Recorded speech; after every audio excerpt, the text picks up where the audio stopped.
제 인생 이막의 꿈이었는데 지금은 그게 악몽이 될 뻔했다는 생각이 들어요.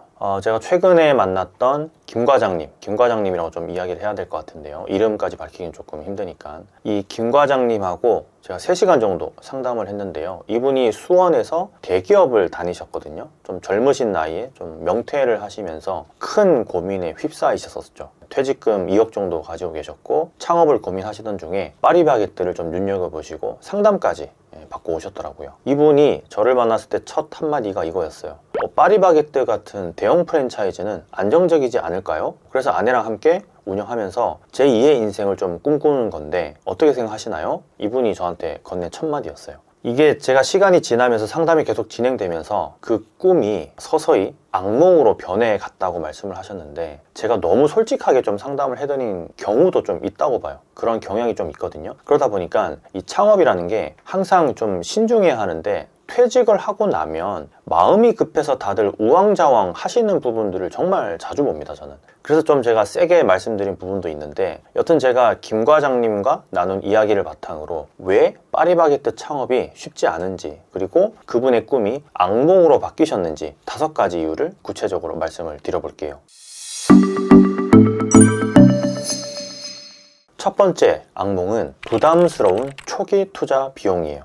달콤한 꿈에 그 첫 번째 균열이 일어나게 된 거죠. 김 과장님이 2억이면 충분하다고 생각을 했는데 보증금까지 포함을 하면 이건 집담보까지 받아야 될 그런 상황이네요 라고 하셨어요. 제가 김 과장님하고 이야기를 하다가 창업비를 좀 제가 계산을 해드리니까 얼굴이 하얗게 변하시더라고요. 실제로 2023년 공정거래위원회 정보공개서를 보면 이 파리바게뜨를 30평 규모로 창업을 할 경우에 필요한 초기 비용은 어마어마해요. 세부 항목을 좀 살펴보면 초도 물량이 한 1,100만 원 정도 되고요. 빵이라든지 소모품 이런 것들에 대한 비용, 그리고 인테리어가 한 1억 정도, 내부, 외부, 또 디자인 이런 시공 비용이죠. 그리고 장비 대금 약 8천만 원 정도 들어가고요. 장비라고 하면은 오븐이나 냉장고나 제빵 기기 이제 그런 걸 얘기하는 거고요. 또 간판 비용, 우리가 이제 외부에 다는 간판 그게 한 3천만 원 정도. 또 가구 비용이 또 한 3천만 원 정도. 테이블, 의자 이런 걸 얘기하는 거죠. 그리고 또 디지털 보드 이런 거 기타 다 합치면은 또 한 1,000만 원 정도.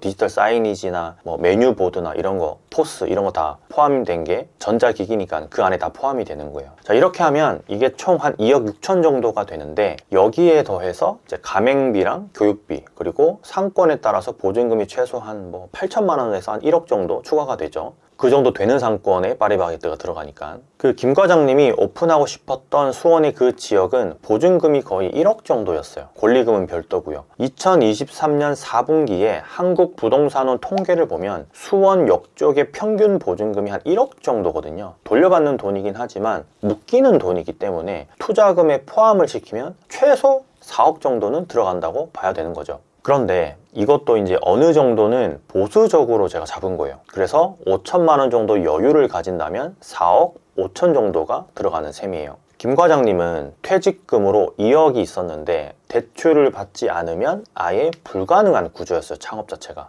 자, 두 번째 악몽은 기대보다 낮은 수익률이에요. 악몽으로 변해가는 수익에 대한 진실을 알게 되신 거죠, 이 부분에서. 김 과장님이 매출 6천만 원이면 대박이라고 생각을 했다. 근데 이게 실제 남는 거는 기존 월급보다 적을 수도 있다는 걸 알았다 라고 이제 하셨거든요. 얘기를 나누다가 한숨을 푹 크게 쉬셨어요. 파리바게뜨의 평균 매출이 연 7억 5,474만 원이에요. 그러니까 월 한 6,289만 원 수준인 거죠. 숫자로 보면 이게 굉장히 커 보이죠. 6천만 원 정도니까. 하지만 여기서 나가는 비용이 상당히 많습니다. 아시겠지만 이제 본사에서 납품을 받는 빵도 많다 보니까 원가 비율도 세고요. 재료비, 임대료, 인건비, 공과금, 배달 수수료, 카드 수수료 이런 다양한 항목에서 고정비가 꽤 많이 발생을 해요. 업계에서는 보통 이제 외식업 프랜차이즈의 이윤율을 최근에는 한 15% 정도? 많으면 한 20% 정도를 좀 보고 있는데 평균적으로요. 즉 매출 6천만 원이면 순이익은 900만 원 정도로 보는 거죠. 그래서 김 과장님도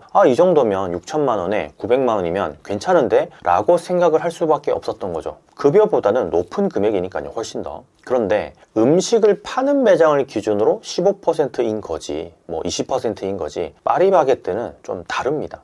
아주 보수적으로 접근해서 계산을 해보자면 매출 6천만 원에 재료비 40%, 뭐 2,400만 원이죠 그러면. 그리고 또 로열티 8%, 이게 480만 원이고, 인건비 한 1,500만 원, 또 임대료랑 관리비 한 600만 원, 그리고 기타 운영 잡비가 한 300만 원. 그러면 총 비용이 5,280만 원입니다. 그러면 순이익률이 12%인 셈이에요. 720만 원 정도가 남는데 여기서 안 뺀 비용이 꽤 많아요. 그래서 한 2% 정도 더 낮추면은 10%, 600만 원 정도 남는 거죠. 자, 여기서 이제 세금 항목을 빼면 결과가 뻔하죠. 그래서 10% 선에서 생각만 해도 한숨이 나오는 거예요. 만약에 매출이 조금이라도 떨어지는 달에는 10%가 아니라 7%, 5%까지도 나올 수가 있으니까 실제 제가 아는 매장도 그런 경우가 더러 있더라고요. 김 과장님이 이 얘기를 딱 듣더니 매출 6천만 원이면 최소 1,000만 원은 남을 줄 알았는데 실제로 계산을 해보니까 한 달에 남는 게 좀 많지 않다. 그러면서 한숨을 계속 쉬셨습니다.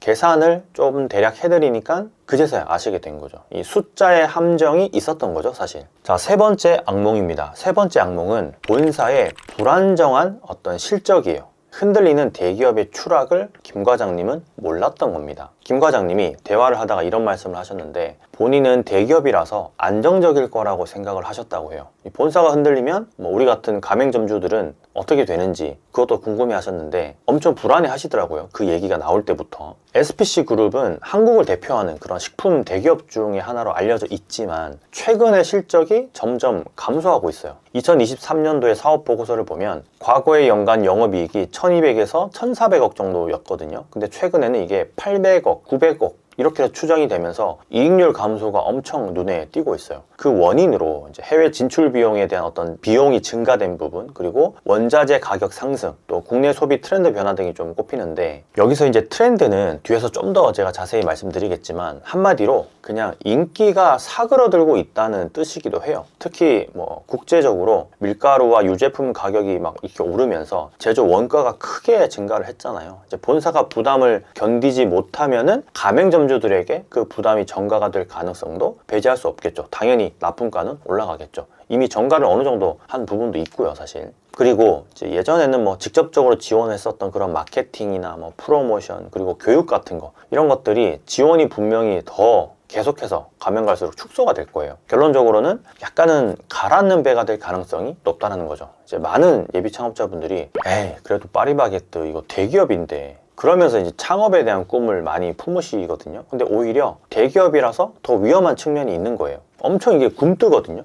너무 덩치가 크니까 악몽에 막 시달리다가 함께 가라앉을 그럴 위험이 충분히 있다는 얘기인 거죠. 네 번째 악몽은 변화된 소비 트렌드예요. 깨어나지 못할 꿈을 꾸시게 되는 겁니다. 김 과장님 자체가. 한국농수산식품유통공사의 2023년 베이커리 산업동향 보고서에 따르면 요즘 소비자들은 더 특색이 있고 개성 있는 제품을 선호하는 걸로 나와 있어요.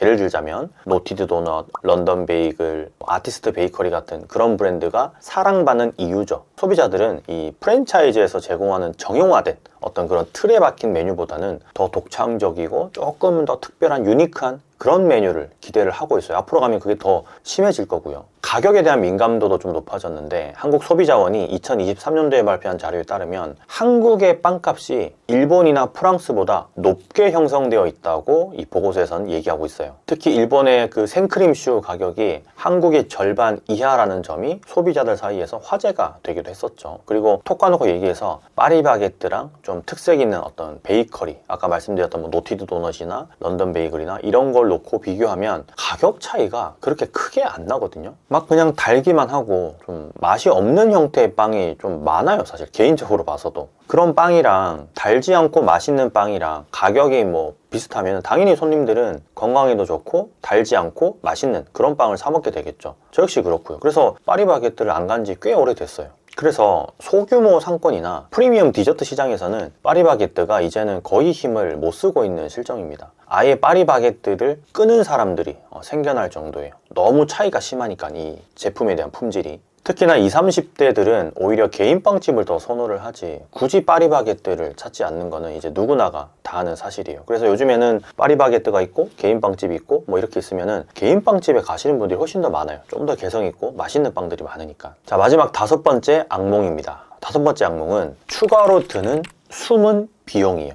끝나지 않은 악몽을 본인만, 김 과장님만 모르고 있었던 거죠. 김 과장님 이렇게 말씀하셨는데, 예? 10년 뒤에 또 수익을 투자해야 된다고요? 이렇게 말씀을 하시면서 표정이 완전 싹 굳으셨습니다. 그거는 모르고 계셨던 거예요. 이 파리바게뜨가 10년 주기로 리뉴얼을 권장하고 있거든요. 이 비용이 초기 투자 비용의 한 70% 정도가 들어갑니다. 대부분 이제 억 단위로 추가 비용이 이제 들어가는 거죠. 그러면은 매달 1,000만 원을 벌어도 이걸 10년으로 계산을 해보면 매달 200만 원 정도는 향후 있을 그 리뉴얼 비용으로 빼놔야 되는 거예요. 안 빼놓으면 그때 리뉴얼을 못 하니까 1,000만 원을 벌지도 못하겠지만, 이 리뉴얼 할 때 단순히 뭐 페인트 칠을 하거나 그렇게 해서 그냥 딱 마무리 해가지고 저렴하게 끝나는 게 아니고, 내벽, 바닥, 천장, 뭐 간판, 외벽, 테이블, 의자, 제빵기기, 냉장고, 냉동고 이런 걸 싹 다 교체하는 거예요. 그러니까 초기 비용에서 한 70% 정도가 들어가는 거겠죠. 심지어는 좀 쓸만할 것 같은 그런 것들도 괜히 약간 뭐 교체하라는 식으로 그런 분위기가 형성이 되니까 악몽이 실제로 그렇게 재현이 되는 거겠죠.